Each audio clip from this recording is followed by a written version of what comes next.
الدين أما بعد فقد قال رسول الله صلى الله عليه وآله وسلم إن الحسين مصباح الهدى وسفينة النجاة. ایام عزائے ابا عبداللہ الحسین علیہ الصلاۃ والسلام، جس میں ماہ محرم گزر چکا اور ماہ سفر کے اندر ہم وارد ہوئے ہیں، اور یہ 2 مہینے ایام عزا کے ہیں، عزاداری کے ہیں، اور سید الشہداء کے اس عظیم ایام کو سمجھنے، یاد کرنے اور برپا کرنے کے ہیں. اور انہی ایام کے اندر آج کا دن 5 اگست روز شہادت ہے شہید بزرگوار، رہبر بے مثال، قائد فقید، رہبر ملت تشیع پاکستان، حجت الاسلام والمسلمین علامہ سید عارف حسین الحسینی کا روز شہادت ہے جو آج کا دن گزر گیا. اور یقیناً شہید حسینی جیسی شخصیت و کردار اگر ہماری ملت کو خدا کی طرف سے عطا ہوئی ہے تو وہ کربلا کے مرہون منت ہے. مکتب کربلا سے نکلا ہوا ایک کردار شہید بزرگوار، قائد شہید علامہ عارف حسین الحسینی ہے. کربلا اگر سمجھ میں آ جائے، کربلا کا فیض اگر کوئی حاصل کر لے، کربلا کا نور، کربلا کے نور کا ایک کرن کسی کے دل میں اتر جائے تو وہ کردار شہید حسینی کی طرح معاشرے میں نمایاں ہو جاتے ہیں. آج اس شہید کو یاد کرنا بطور ملت ہمارا فریضہ ہے. جس شہید نے ہمیں حقیقی کربلا، وہ کربلا جو امام حسین علیہ السلام نے برپا کیا، اس کربلا کی الف بے پاکستانی ملت کو شہید حسینی نے سکھایا ہے. اس کربلا کو جو امام حسین علیہ السلام نے زندہ کیا، برپا کیا 61 ہجری میں، اور 1400 سال بعد اسی کربلا کو دوبارہ آج کے اس جدید زمانے میں دوبارہ برپا کیا، تکرار کیا، زندہ کیا، ہو بہو وہی کام کیا جو امام حسین علیہ السلام نے 61 ہجری میں کیا تھا.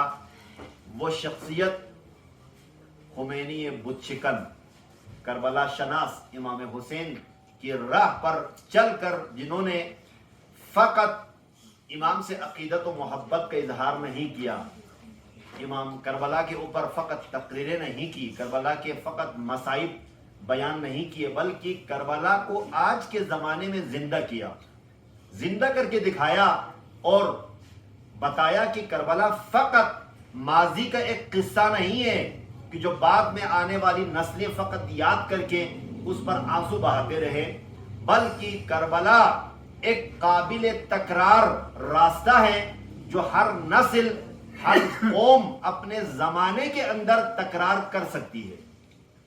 اور امام خمینی نے تکرار کر کے دکھایا.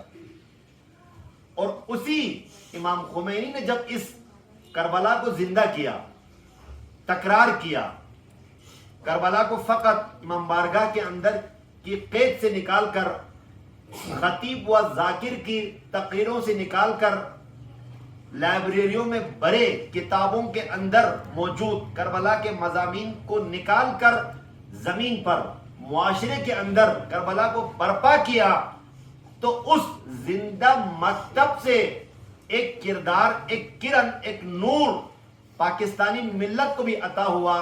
اس نور کا نام، اس کردار کا نام، اس کرن کا نام شہید بزرگوار قائد شہید علامہ عارف حسین الحسینی.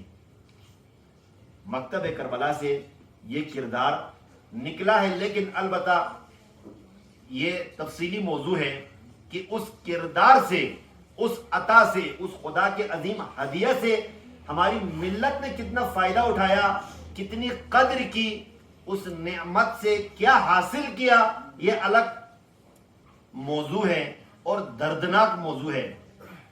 شہید حسینی کے ساتھ ملت نے کیا کیا، علماء نے کیا کیا، اس زمانے کے بزرگوں نے کیا کیا، یہ نہیں پتا۔ آج کی نسل کو تو پتہ ہی نہیں نا، آج کی نسل کو تو شہید کا نام ہی نہیں پتا۔ شہید کی تصویر لگی ہو آپ پوچھ لیں تو اکثریت کو پتہ ہی نہیں ہے، کیونکہ شہید کے کردار کو زندہ نہیں کیا، شہید کی مظلومیت بیان نہیں کی، شہید کے ساتھ کس نے کیا کیا، کس طبقے نے کیا سلوک کیا، یہ نہیں بتایا۔ ہم کربلا کی طرف جا رہے ہیں نا، 61 ہجری کی طرف، وہ تو بہت قدیم زمانے کا واقعہ ہے۔ شہید حسینی آج سے 37ویں برسی ہے شہید حسینی کی۔ 37 سال قبل شہید حسینی تھے، اور شہید کے زمانے میں کتنے لوگ موجود تھے اور ابھی بھی زندہ ہیں، ہمارے سامنے ہیں، جنہوں نے شہید کو آنکھوں سے دیکھا، جنہوں نے شہید کو سنا، جنہوں نے شہید کے ساتھ جو کچھ ہوا دیکھا۔ لیکن آج کی نسل کو یہ بھی نہیں پتا کہ شہید کے ساتھ کیا ہوا۔ یہ ظلم ہے نا، کربلا میں جو کچھ ظلم ہوا وہ تو بتایا گیا نا آگے۔ امام حسین علیہ السلام اور ان کے آل پر ایک ایک ظلم ہوا، وہ بتایا۔ یزید نے چھپانے کی کوشش کی، بنو امیہ نے، لیکن چھپنے نہیں دیا، چھپانے نہیں دیا، بلکہ ایک ایک ظلم کو برملا کر کے بتا دیا۔ شہید حسینی وہ مظلوم ہیں کہ جن کے ساتھ حد درجہ ظلم ہوا، ہر ایک نے ظلم کیا، لیکن آج کی نسل کو یہ بتایا گیا کہ شہید حسینی بہت ہی کامیاب اور بہت ہی مشکلات سے خالی لیڈر تھے، کہ جن کے لیے کوئی مشکل نہیں تھی۔ آج یہی بتاتے ہیں نا، ہم خود جب شعور کے مرحلے میں نہیں تھے یہی سنتے تھے کہ شہید کے زمانے میں پوری ملت ایک پلیٹ فارم پہ تھی، شہید ایک حکم دیتے تھے تو ملت اٹھ کھڑی ہوتی تھی، علماء شہید کے پیچھے پیچھے جاتے تھے، اور جان قربان کرنے کا فقط نعرہ نہیں، عمل سے جان قربان کرنے کے لیے ولولہ اور عزم رکھتی تھی ملت۔ لیکن جب تھوڑی حقیقت دیکھ لی، حقائق کی طرف نگاہ ہوئی، تو بات اس کے بالکل برعکس تھی۔ جس طرح امیر المومنین علیہ السلام کو ابن ملجم نے ضربت لگائی تو امام علیہ السلام نے کیا فرمایا؟ فزت ورب الکعبہ، رب کعبہ کی قسم علی کامیاب ہوئے۔ علی کوفیوں سے آزاد ہو گئے، علی بات نہ ماننے والے بہانہ باز ان پیروکاروں سے آزاد ہوئے، علی دل پیپ سے برنے والے نافرمان ظاہراً شیعوں سے آزاد ہوئے۔ اس آزادی پر علی کو خوشی حاصل ہوئی اور اپنے رب کریم کے بارگاہ میں جانے کے لیے راستہ کھل گیا، اور امام نے فزت و رب الکعبہ کہا۔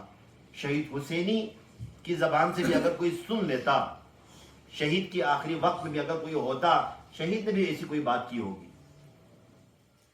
شہید نے بھی خوشی کا اظہار کیا ہوگا کہ آج آزاد ہوا۔ اس ملت جو بات نہیں مانتی، ان علماء سے جنہوں نے قائد بنایا لیکن شہید کو رلایا بھی، شہید کو ستایا بھی، شہید کے ساتھ ہر قسم کا جفا کیا، ان سے آزادی شہید حسینی کو ملی۔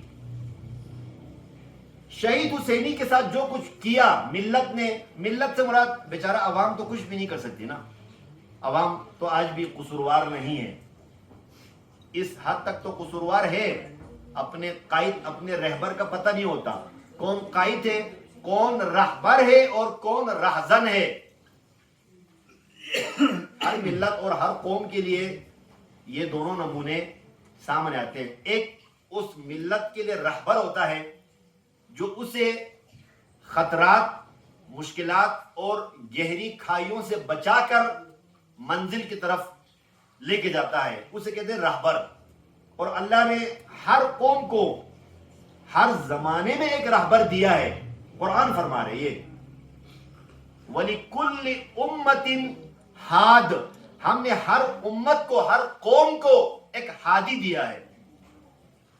یہ اللہ کا اصول ہے، کیونکہ ہادی کے بغیر ہدایت نہیں پاتا. اللہ ہدایت کرنے والا ہادی نہ دے تو وہ قوم اللہ کے بارگاہ میں شکوہ کر سکتی ہے، پروردگارہ ہدایت کے لیے تو نے کوئی ہادی نہیں دیا.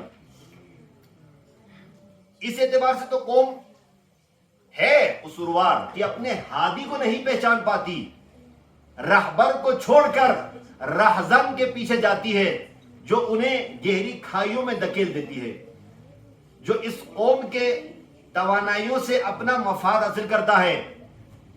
اور رہبر گوشہ نشین ہوتا ہے، رہبر مظلومیت کا شکار ہوتا ہے. اس اعتبار سے تو قوم کی ہے کمزوری اور قصور رہا ہے، ہر زمانے میں رہا ہے. ائمہ کے زمانے سے لے کر اب تک رہبروں کو نہیں پہچانتے. لیکن رہبر کے ساتھ ظلم کرنے والے، خیانت کرنے والے، ستانے والے، رلانے والے کون ہیں؟ ہر زمانے کا خواص علماء.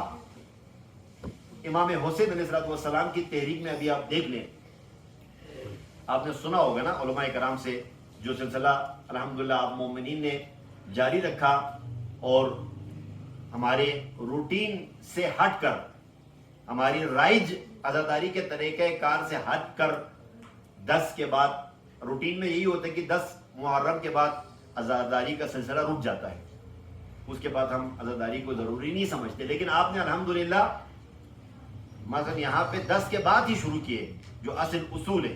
10 روز عاشور، قیام سید الشہداء کا آغاز، عاشور کے دن آغاز ہوا اور اسی دن ہم چھوڑ کے گھروں میں چلے جاتے ہیں. آپ نے اسی دن شروع کیا اور الحمدللہ یہ سلسلہ چل رہا ہے. اور ان ایام میں یقیناً علماء سے آپ نے استفادہ کیا ہوگا، اور اس سلسلے کو یہاں تک پہنچانے والے اور اس کو آگے بڑھانے والے جن مومنین نے جس طرح کبھی اس کے اندر اپنی توفیقات سے اس سلسلے کو قائم کیا ہے، خداوند عالم ان سب کی توفیقات میں اضافہ فرمائے، ان سب کو اس کار خیر میں، اس عظیم الہی فریضے کی ادائیگی کے عوض انہیں اجر عظیم عنایت فرمائے. یقیناً آپ نے سنا ہوگا کہ سید الشہداء علیہ السلام کو کن لوگوں نے رلایا، کن لوگوں نے ستایا، کن لوگوں نے خیانت کی امام حسین علیہ السلام کے ساتھ. تاریخ اٹھا کے دیکھیں، علماء نے، خواص نے، قبیلوں کے سرداروں نے، اس زمانے کے یعنی جن کے ہاتھ میں معاشرے کی زمام تھی، معاشرے کی حیثیت جن کے ہاتھ میں تھی، انہوں نے سید الشہداء کو سب سے زیادہ ستایا ہے. امام علیہ السلام نے کربلا کے قیام سے 1 سال قبل حج کے موقع پہ مینا کے اندر تمام علماء کو جمع کر کے ایک خطبہ دیا. امام حسین علیہ السلام نے خطبہ مینا کے نام سے، جس کے اندر امام نے سرزنش کی علماء کی، اور علماء یہود کا واقعہ بتایا مسلمان علماء کو. کہا کہ آپ کو پتہ ہے کہ قرآن کریم کے اندر خداوند متعال نے یہود کے علماء پر لعنت کیوں کی ہے؟ اس لیے کہ وہ دین سے اپنی ذات کے لیے فائدہ اٹھاتے تھے، دین کے اندر تحریف کر کے جو کام ان کے لیے باعث مشکلات تھے ان کو ہٹا دیتے تھے، جو فائدے اور آسان کام تھے ان کو لے کر مرضی کا دین معاشرے کے اندر چلاتے تھے، اور ان کو عزت دین کے ذریعے ملتی تھی. لیکن جب دین پر کوئی مشکل وقت آتا تھا تو دین کو تنہا چھوڑ کر ہی اپنے آپ کو بچاتے تھے. اس پر خدا نے یہود کے علماء پر لعنت کی ہے. پھر امام نے سامنے موجود مسلمان علماء سے مخاطب ہو کر کیا، یہی کام اگر آپ کرے، مسلمان علماء کرے، رسول اللہ کی امت کے علماء کرے، تو وہی لعنت مسلمان علماء کے لیے بھی اللہ کی طرف سے، یعنی دین سے فائدہ اٹھائے. کیونکہ ایک عالم کی عزت دین کی وجہ سے ہوتی ہے نا. لوگ اس کو کیوں عزت دیتے ہیں، کیوں احترام دیتے ہیں؟ کیا لوگوں کو پیسہ دیتا ہے یہ؟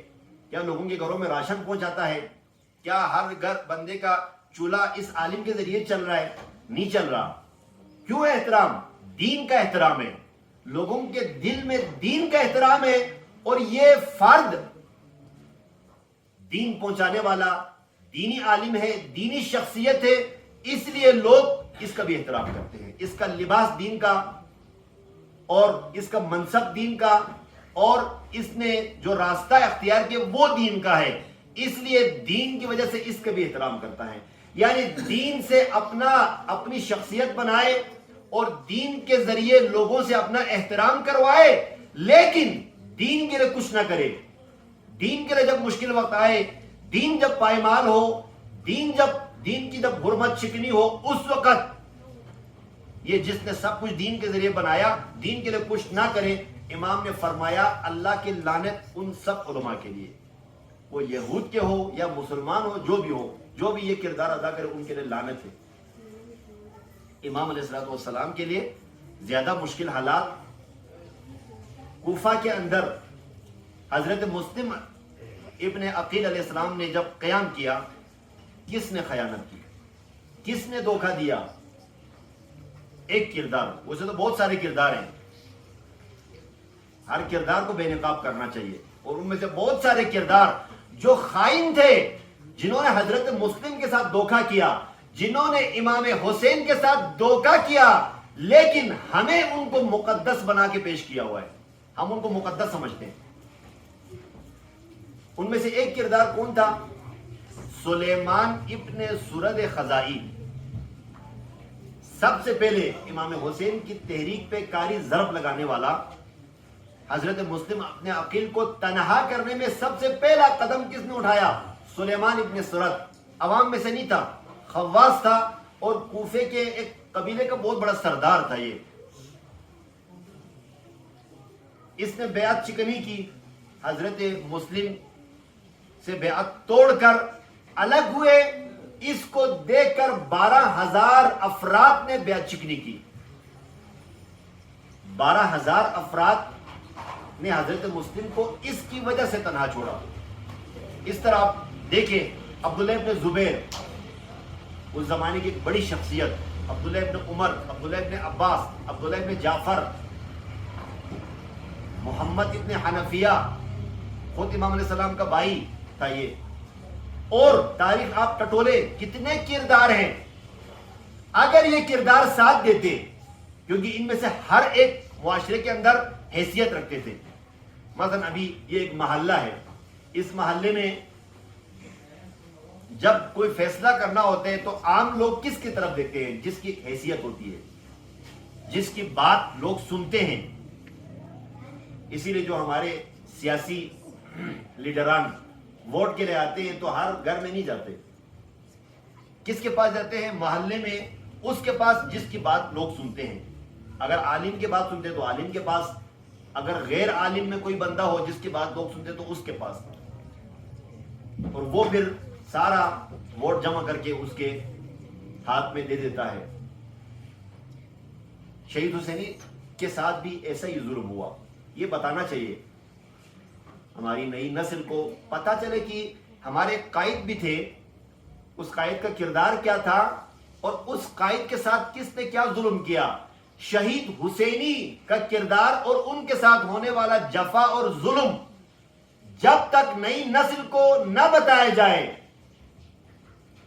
شہید حسینی کی راہ پہ آج جو چل رہا ہے، آج جو شخصیت چل رہا ہے، اس کے ساتھ جو کچھ جفا اور ظلم ہو رہا ہے وہ کبھی بھی پتہ نہیں چلے گا. جس طرح امام حسین علیہ الصلوۃ والسلام کا قیام سمجھ میں نہ آئے، امام علیہ الصلوۃ والسلام کے ساتھ کس کس کردار نے کیا کردار ادا کیا، جب تک یہ سمجھ میں نہ آئے، آج کا سلیمان ابن سرد، آج بھی ہے نا سلیمان ابن سرد،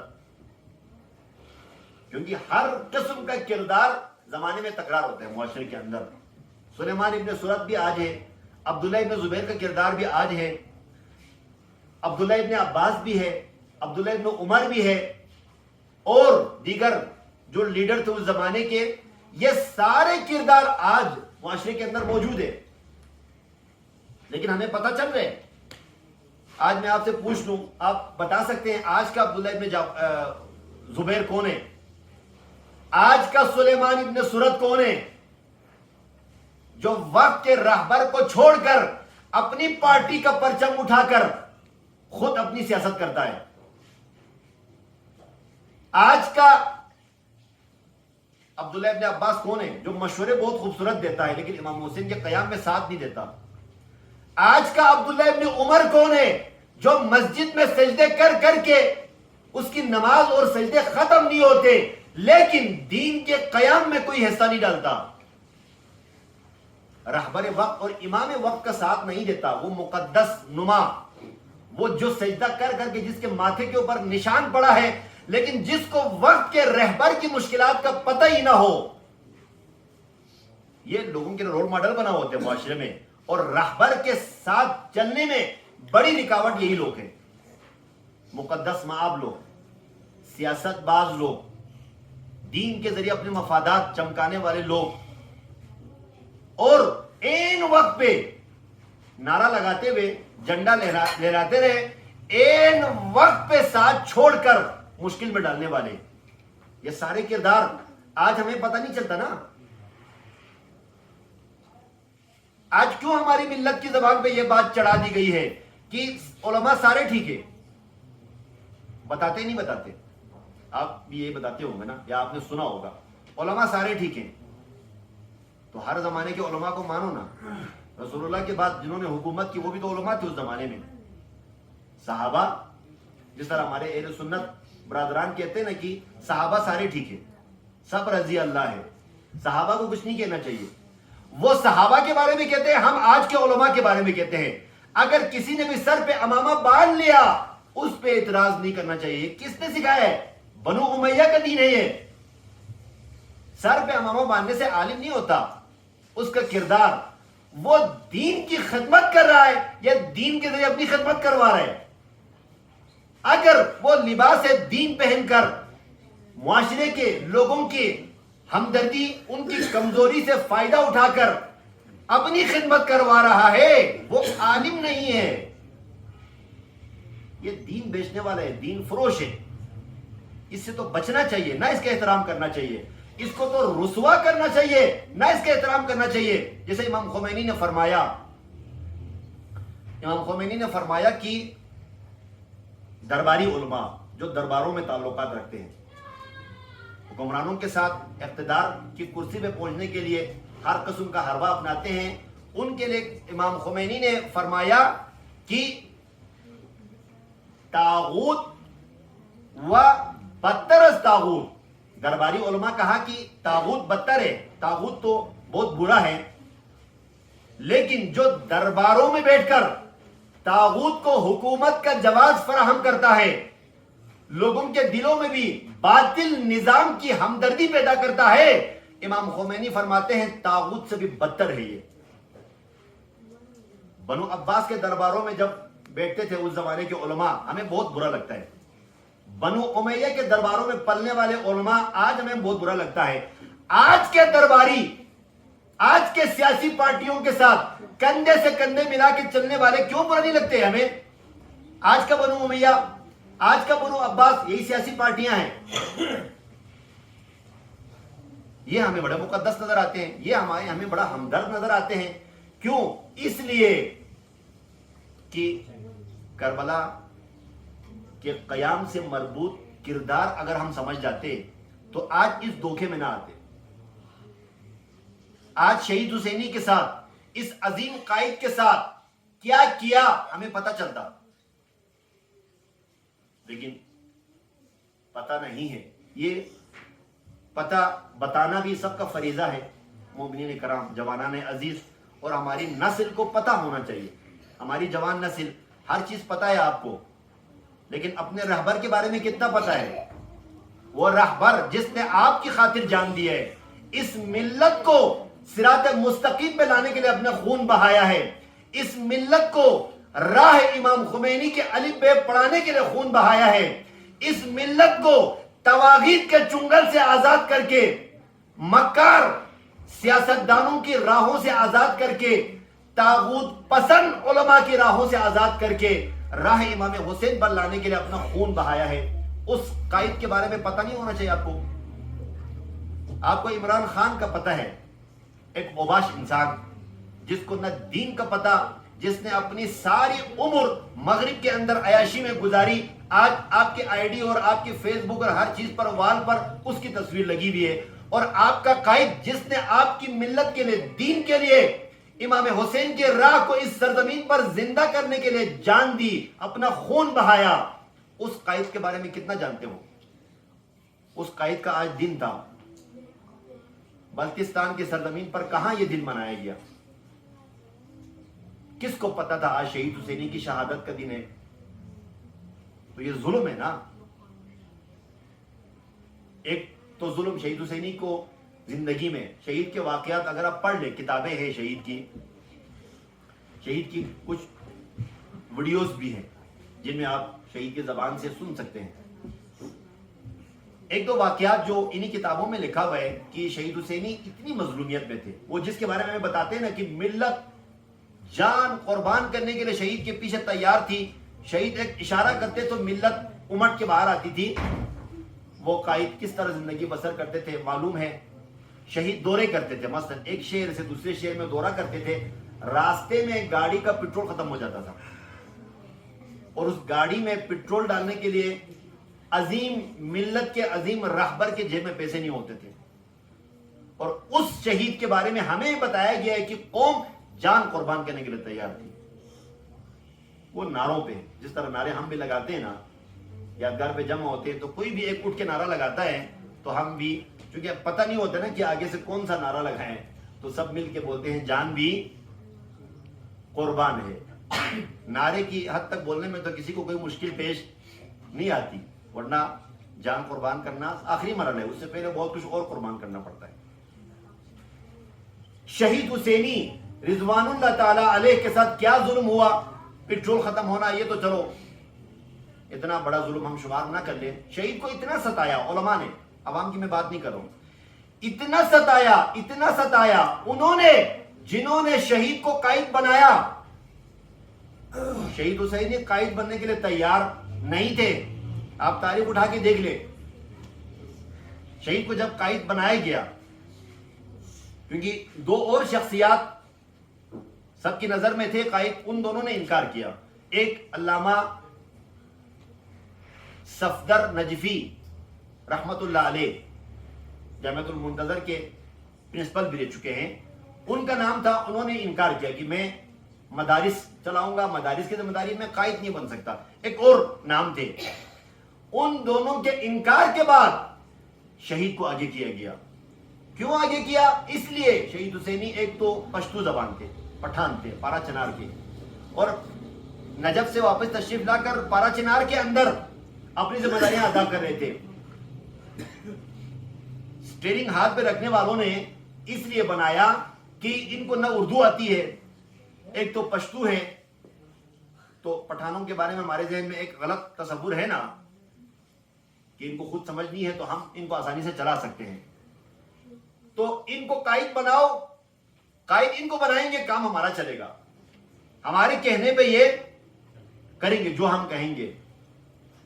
لیکن شہید کو جب قائد بنایا گیا اور شہید نے جب پہلا انٹرویو دیا تو سب کی آنکھیں کھل گئی کہ ہم کیا سمجھ رہے تھے، یہ تو ایسا بندہ نہیں ہے کہ جو ہمارے ہاتھ میں آ جائے، ہمارے کہنے پہ کام کرے، ملازم کی طرح نہیں، یہ تو امام ہے، یہ تو راہبر ہے۔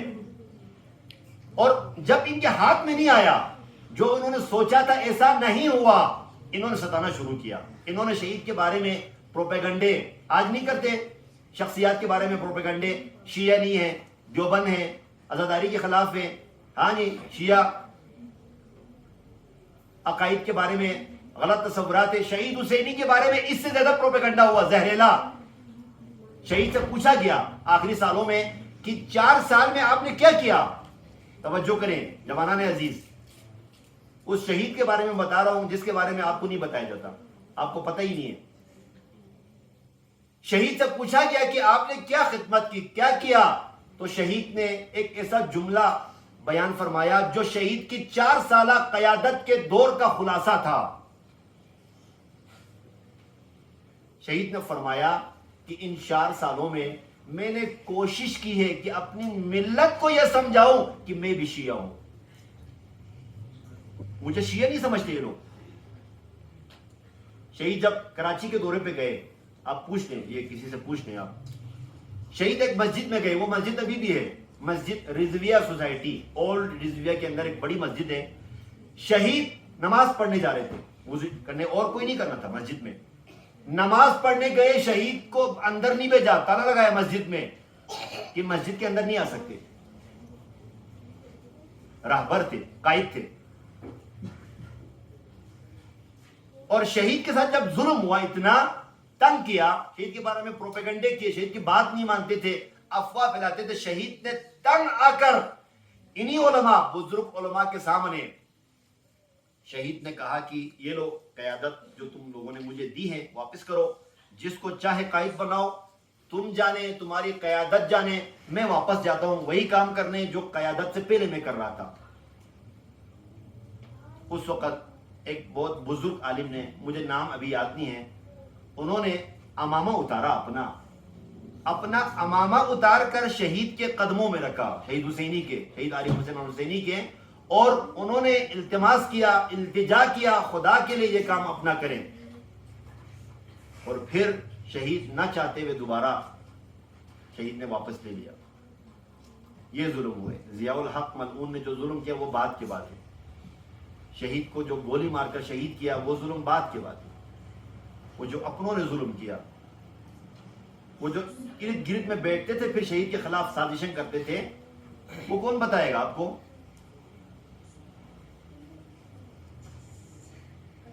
عزیزاں، شہید حسینی رحمت اللہ علیہ پاکستان کے اندر امام خمینی کی راہ سکھانے والے، راہ امام خمینی، فکر امام خمینی، انقلاب اسلامی کی الف بے اس ملت کو پڑھانے والے کون تھے؟ شہید حسینی، اور اسی جرم کی وجہ سے شہید کے ساتھ یہ سازشیں ہوئی، اور شہید کی ویڈیو ابھی بھی ہے، آپ نیٹ پہ سرچ کر لیں، ان دنوں میں ایام شہادت میں وائرل ہوتی ہے، جس کے اندر شہید کو یہ جملہ کہنا پڑا، فرمایا کہ خدا کی قسم میں اپنی جان، اپنی اولاد، اپنا مال، اپنا خاندان سب کچھ قربان کر سکتا ہوں، لیکن خط ولایت فقیہ سے 1 انچ پیچھے ہٹنے کے لیے تیار نہیں ہوں۔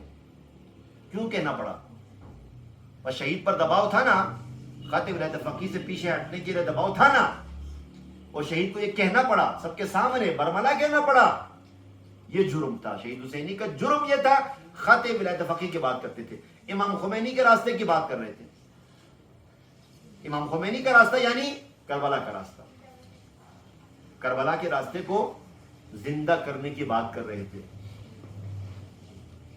اور شہید حسینی کو لے لیا، اس عظیم قائد کو، اس عظیم رہبر کو ہم سے لے لیا۔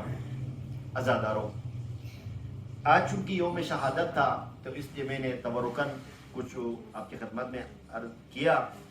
موضوع کے حوالے سے میں نے کچھ سوالات بنا کے لایا ہوں، ایک دفعہ آپ سن لیجئے گا۔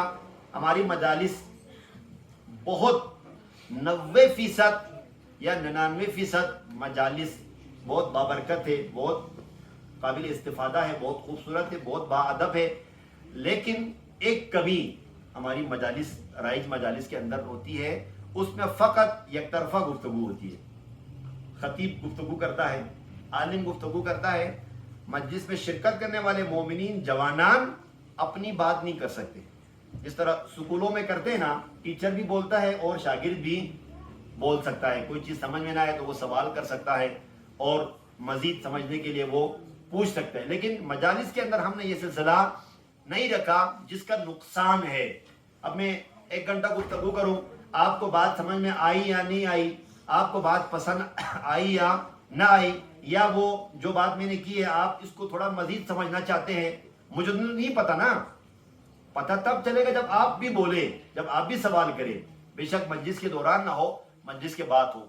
تو انشاءاللہ اب تک جو مجالس 15 محرم سے اب تک چلتی رہیں اور چہلم تک انشاءاللہ مجلس جاری رہے گی، تو ان مجالس میں سوال کریں آپ جوانان عزیز، نوجوان مومنین، آپ سے گزارش ہے کہ آپ سوال کریں۔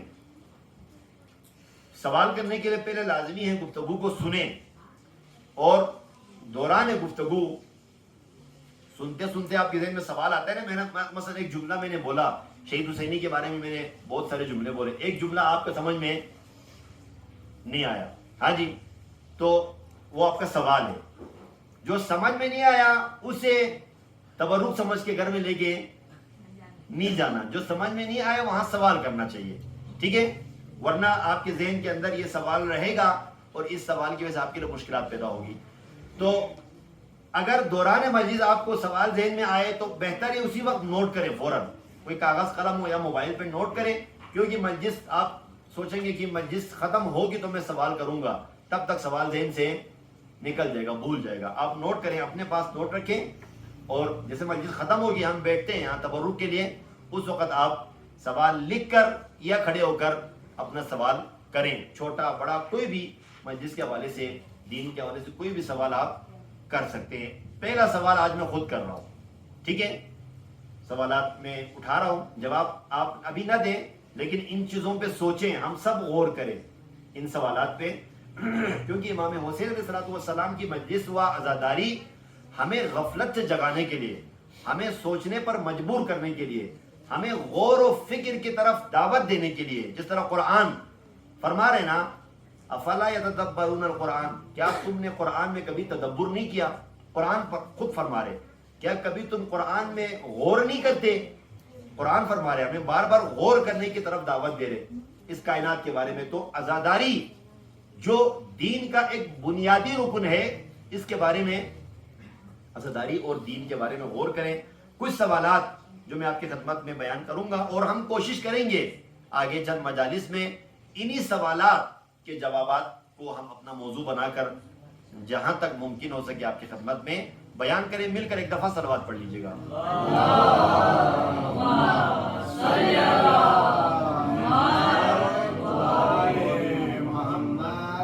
یہ سوال میں نے بنا لیے, آپ اگر بنا لے تو اس سے بھی اچھے سوال بنا سکتے ہیں. اگر آپ اپنا ذہن چلا لے تو اس سے بھی اچھے سوالات آپ کے ذہن سے نکل سکتے ہیں. یہاں سے میں نے شروع کیے, دین اللہ نے کیوں نازل کیا؟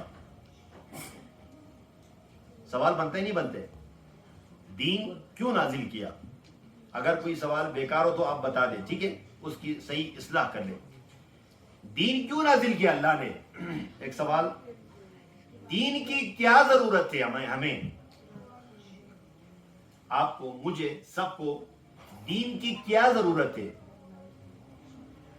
آیا دین کے بغیر بھی گزارا ہو سکتا ہے؟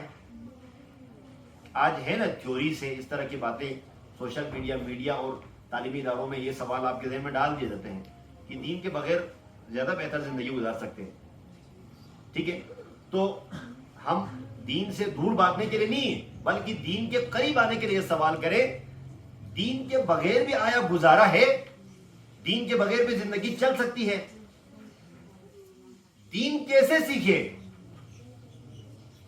جیسے آپ اشتہارات میں دیکھتے ہیں نا کہ کمپیوٹر کا کورس کیسے کریں, لینگویج کیسے کریں, سوال بنا کے پیش کرتے ہیں نا, پھر آگے وہ آپ کو طریقہ بتاتے ہیں. دین کیسے سیکھیں, کس سے سیکھیں؟ دین ہر ایک سے سیکھ سکتا ہے. ہر اکیڈمی میں داخلہ لے لیں, یا آپ سکول میں بچوں کو داخل کرتے ہیں تو کسی بھی سکول, جو سکول پہلے آ جائے اس میں داخل تو نہیں کرتے نا, یا قرآن دازی تو نہیں کرتے, بلکہ باقی چیزوں میں تو ہم کرتے ہیں, استخارہ نکالتے ہیں, لیکن سکول کے لیے آج تک کسی نے استخارہ نہیں نکالا ہوگا کہ بچے کو کس سکول میں داخل کریں. آپ تحقیق کرتے ہیں, آپ دیکھتے ہیں تعلیمی کارکردگی کے لحاظ سے کون سا سکول بہتر ہے, کس سے سیکھیں. یہ سکول کے لیے ہم کر رہے ہیں تو دین کے بارے میں نہیں کرنا چاہیے؟ دین کی تعلیم کے لیے بھی ٹیچر کے انتخاب میں سوچنا چاہیے نا. سوال کریں, سوال سنیں, اس کے بعد آپ آپس میں گفتگو نہ کریں. آیا دین کا سیکھنا اور سمجھنا ضروری ہے؟ یعنی دین سیکھ سمجھ کر عمل کریں, یا سیکھے سمجھے بغیر بھی عمل کر کے کام چلا سکتا ہے؟ یہ کچھ سوالات. اس کے بعد کچھ سوالات ہیں جس میں انسان کو کس مقصد کے لیے خدا نے پیدا کیا. یعنی ہمیں, انسان سے مراد باہر کوئی نہیں ہے, ہمیں مسجد میں بیٹھے ہوئے ہم سب انسان ہیں, ہمیں کس مقصد کے لیے اللہ نے پیدا کیا؟ کائنات کو کیوں بنایا اللہ نے؟ اتنی بڑی کائنات, اور کائنات کتنی بڑی ہے اس کا تصور ابھی ہمارے ذہن میں نہیں. ہماری تصور سے بھی زیادہ کائنات بڑی ہے. اتنی بڑی کائنات کو اللہ نے کیوں بنایا؟ چھوٹی سی کائنات بنا کے بھی کام چلا سکتے تھے نا, لیکن اتنی بڑی کائنات کیوں بنایا؟ کائنات کا انسان سے کیا تعلق ہے؟ یہ کہکشاں, یہ زمین و آسمان, یہ زمین سے زیادہ آسمانوں کے اندر مخلوقات ہیں. سمندر کے اندر آپ دیکھ لیں ہزارہا مخلوقات ہیں. ان سب کا, اس کائنات کا انسان سے کیا تعلق ہے؟ کائنات کو کس نے بنایا؟ آج ایک بڑا سوال ہے, یہ سائنس نے آپ کے ذہن میں ڈال دیے. سائنس کے اندر تھیوریز باقاعدہ پڑھائی جاتی ہے جس کے اندر ثابت کرتے ہیں کہ کائنات کو اللہ نے نہیں بنایا. تو کس نے بنایا کائنات کو؟ سوال ہونا چاہیے. کائنات میں کون سا نظام چل رہا ہے؟ یعنی یہ کائنات, اتنی بڑی کائنات کس نظام کے مطابق چل رہے؟ کیسا نظام ہے جس میں اتنی بڑی کائنات ٹھیک چل رہی ہے؟ انسان اور باقی تمام مخلوقات میں کیا فرق ہے؟ اس پوری کائنات میں لاکھوں کروڑوں مخلوقات ہیں, اس میں ایک مخلوق انسان ہے. انسان اور باقی مخلوقات میں کیا فرق ہے؟ اور پھر آخری حصے میں انشاءاللہ ہم بات کریں گے دین کی آج کی خالص شکل کون سی ہے. دین کی مختلف شکلیں ہیں نا, آج 72 سے زیادہ فرقے بن گئے ہیں نا. 72 سے زیادہ فرقے تو پاکستان میں ہوں گے, باقی دنیا میں دیکھیں تو 172 تک پہنچ جائے. تو دین کی خالص شکل, خالص راستہ, خالص مکتب کون سا ہے؟ اس میں کوئی شک نہیں ہے. دین کا خالص مکتب آج کون سا ہے؟ تشیع. مکتب تشیع دین کا خالص راستہ, دین کا خالص چہرہ مکتب تشیع ہے. تشیع کسے کہتے ہیں؟ مکتب تشیع, شیعہ مکتب کسے کہتے ہیں؟ مراد کیا ہے؟ تشیع کے ارکان کتنے ارکان ہیں؟ موٹے موٹے تشیع کے 3 ارکان ہیں. انشاءاللہ ان پہ ہم آگے بات کریں گے. پہلا رکن تشیع کا کیا ہے؟ جی بولیں, تشیع کا پہلا رکن کیا ہے؟ غدیر. غدیر تشیع کا پہلا رکن ہے, ذہن میں رکھ لیجئے گا, ٹھیک ہے. دوسرا رکن جیسے بلڈنگ کے اراکین ہے نا, ارکان ہے. ایک عمارت جب بناتے ہیں تو اس کے ارکان ہیں, جن ارکان پر بلڈنگ کھڑی ہے, جن کو ہم ستون کہتے ہیں, پلر. تشیع کے ارکان ہیں, جن ارکان کے اوپر تشیع کی عمارت کھڑی ہے. پہلا رکن, پہلا پلر کیا ہے؟ غدیر. دوسرا عاشورہ, جس کی یاد میں ہم یہاں مسجد میں بیٹھے ہوئے, عزاداری. عاشورہ تشیع کا دوسرا رکن ہے. تیسرا رکن جی ظہور, مہدویت. یہ 3 رکن ہیں تشیع کے, اور ان تینوں کا سمجھنا ہمارے لیے ضروری ہے. تشیع سمجھنے کے لیے تینوں کا آپس میں گہرا تعلق ہے. غدیر کا تعلق عاشورہ سے ہے, عاشورہ کا تعلق ظہور سے, مہدویت سے. ان کا آپس میں ربط سمجھنا, ورنہ غدیر کو ہم کچھ اور سمجھیں گے, ٹھیک ہے. ایک میں خوشی منا رہے ہیں, اتنا پتہ ہے کہ ایک میں خوشی مناتے ہیں, ایک میں غم مناتے ہیں, ٹھیک ہے. باقی ان میں آپس میں کیا تعلق ہے اس کا نہیں پتا. یہ سب کر کے ایک فرد, یعنی ایک شیعہ, ایک جوان, ایک مومن کا کیا فریضہ ہے؟ یہ ساری بات کر کے ایک فرد کا کیا فریضہ ہے؟ یہاں بیٹھے میرا کیا فریضہ ہے, آپ کا کیا فریضہ ہے, مومنین کا کیا فریضہ ہے, ہر جوان کا کیا فریضہ ہے؟ وہ فریضہ یہ بتاتا ہے کہ سب سے پہلے ان سب پہ دین شناسی, دین سمجھنا پہلا فریضہ. دین سمجھ کے کیا کرے؟ کردار سازی, اپنا کردار بنائے. کردار بنا کیا کریں؟ آپ نے اپنا کردار بنا لیا, اس پہ بیٹھنا نہیں ہے. معاشرہ سازی, کردار سازی اس لیے ہے کہ معاشرہ سازی ہو سکے. معاشرہ سازی ہوگا تو کیا ہوگا نتیجہ؟ دین زندہ ہوگا.